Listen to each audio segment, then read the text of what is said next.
Yes, Rasputin, I know, the cardboard box is fascinating, but seriously, we gotta start the episode. What's up, everybody, and welcome back to Team Pizza Plays Psychonauts. I, of course, am Whatthefnu, and yes, before you ask, I see the shiny up there. Unfortunately, we can't quite reach it right now. We're gonna save that for a little bit later in the story.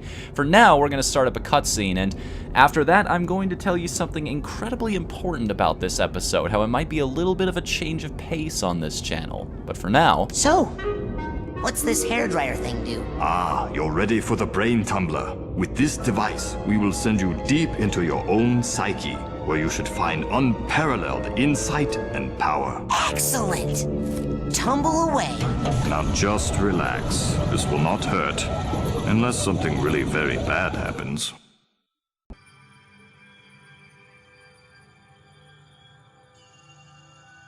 Wow. Is this what the inside of my mind looks like? Not yet. You're still traveling to the astral plane. This is a tiny corner of what we call the collective unconscious, a place in which all of our unconscious minds are connected. You have just begun your training, Rasputin, so many of the connections with other minds are still not developed for you, and those doorways remain just out of reach. But the more you explore the mental world, the more connections you will form. Right now, the only unconscious world you can enter is that one, your own. Step through it, and we'll continue. Neat little display they've got here, huh?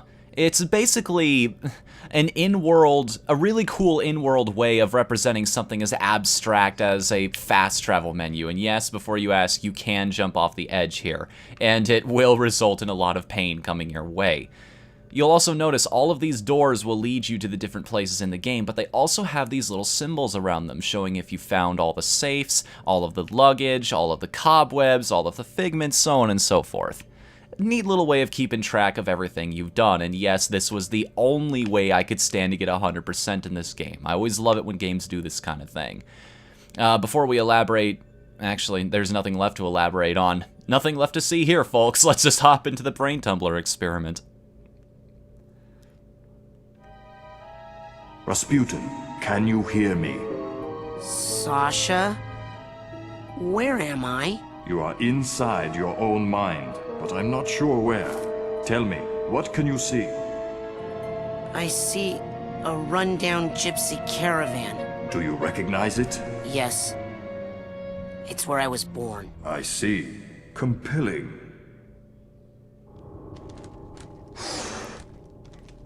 Ooh, what a spooky place, ladies and gentlemen. All of these really strange figments running around here.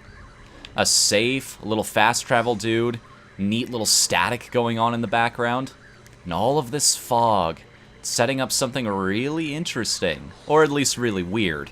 Take your pick in this game, either one could be totally valid. Alright, so what I was talking about before, you might notice, while I bust open the safe and show you a little bit of Rasputin's past, you might notice that I'm speaking a little more slowly in this episode than I usually do. I don't quite have the manic energy that I usually have in some of these episodes, and there's a reason for that. I've decided to change up my commentary a little bit, something that I think might have a really positive effect on the way I approach all of these episodes, and that is that I'm going to take things a little more slowly with my words. I'm actually going to allow my brain a chance to catch up with my mouth, or vice versa, depending on which way you approach commentary, essentially.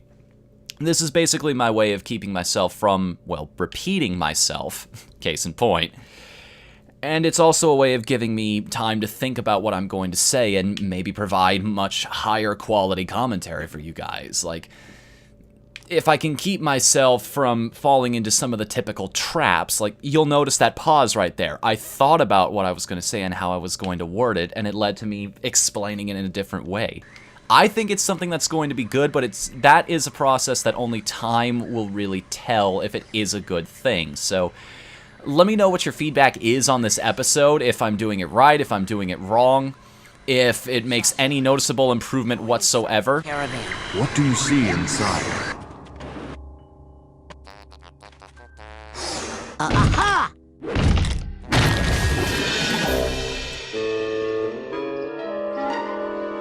Rasputin, are you okay? What do you see now? I see a small, bunny-like animal thing.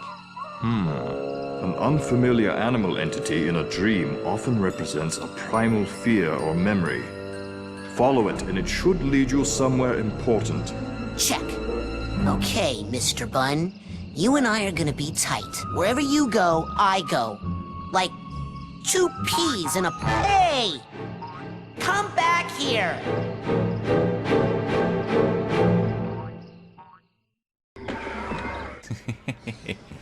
You know, after having beaten this game, you keep noticing different little things in the environment. Different little things they do with the storytelling when you go back to the beginning.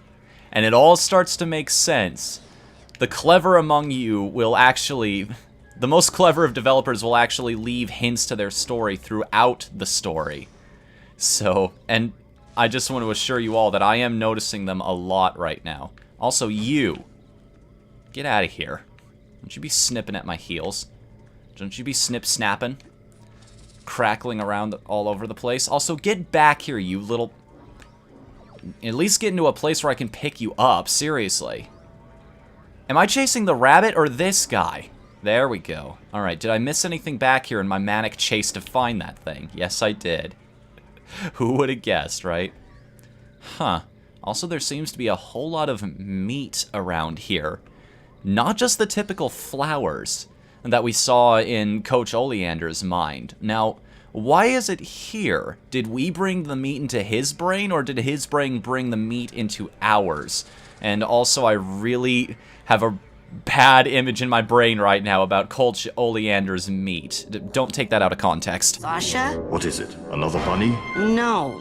This is more of a super scary flaming-eyed demon kind of deal. Oh. What? Okay, I'm pulling you out of there. Just give me a second. Sasha? Hold on, I'm still getting some unusual interference. It's fascinating, as if someone else... Agent 9? Sorry, almost ready. Sasha!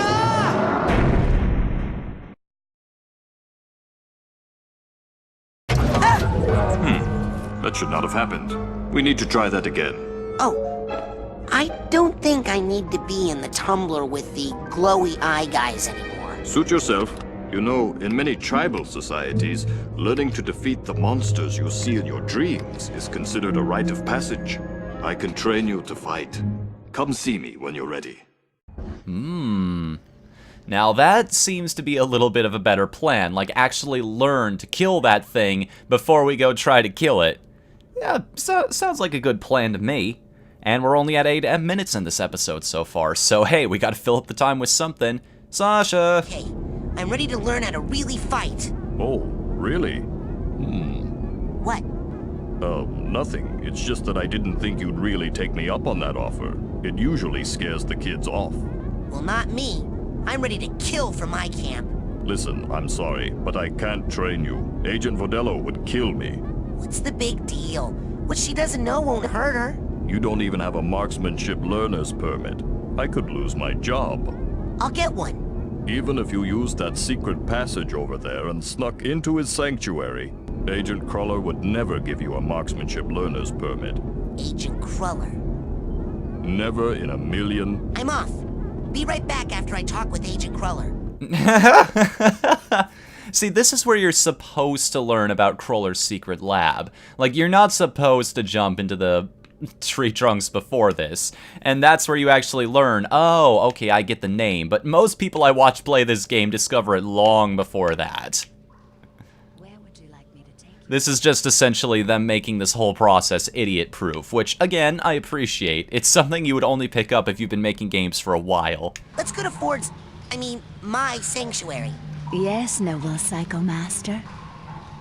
I love how if you choose to just come out of here, the quote is, nothing, I just come down here to listen to your voice. Which, I bet there were people back in the day who actually did, and appreciated that little quip. Agent Cruller? So, how goes the training? Well, we asked a lot of these questions before, but this is the important one right now. Sasha says I need to learn how to fight better. He wants to teach you advanced combat on your first day? Yeah, I had a vision with a huge monster with yellow eyes and a big mouth full of gnashing teeth. Did it happen to spit anything at you? Yeah, I think it was like an old diving helmet or something. I see. Yes, well, we'd better get you armed. Why? What's happening? Nothing. Prepare your mind. That's the motto of the Psychonauts. Here, this is a marksmanship learner's permit. It will only work when you're in Sash's mind. Once you complete his shooting range, you'll get the real merit badge and you can blast anywhere you want. Thanks. Psyblast? Oh, you'll find out. Now get going. We can't have the camp overrun with big-eyed garbage-spitting monsters, can we? No, sir. One, or maybe just one big monster in particular. You'll notice the way Crawler kind of dodged that question. That seemed a little bit suspicious, didn't it? The way he answered that. It's like he knows something that we don't. Ah, well, I'm sure we'll figure it out as we go. I would like to go back to Sasha 9's secret lab. There we go. Agent 9's lab, please. With pleasure. She's got a different quote for every single one. I forget what all of them are off the top of my head, which is why I just stood there for a second. So, we encountered our demons. We're going to learn how to fight them. We got the learner's permit that we need to learn how to fight them, rather. And we could start the training this episode, but we're already closing in on the 12-minute mark. So, next time on Team Pizza Plays Psychonauts, we will return to be talking to Sasha 9. See, I'm going to get used to this thinking about what I'm going to say thing. We will begin our training with Sasha 9 and learn how to actually fight the demons inside our dreams. Until then, I'm Whatthefnu. Later, everybody. Oh.